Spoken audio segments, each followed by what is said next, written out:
do it. That's how you get through a tough workout for the day. Give yourself a round of applause, guys. Round of applause for those of you who complete this workout. I know it's a tough one. I know it's a hard one. You worked up a really good sweat. All right, really pushed you, really challenged you. But in my own words, if it doesn't challenge you, then it can't change you. All right, so we gotta challenge ourselves to get better every single day. Not just working out, but in all facets of life, guys. I wanna know, what was the hardest movement for you today? And if you did more than just one round, how many rounds did you do? How many rounds were you able to survive? Let me know in the comments below.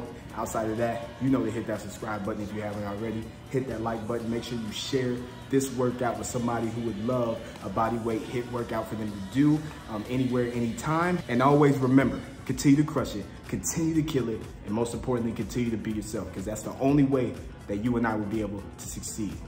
Coach Pat here. Have a great rest of your day. I'll see you right here in the next workout, all right? Let's go.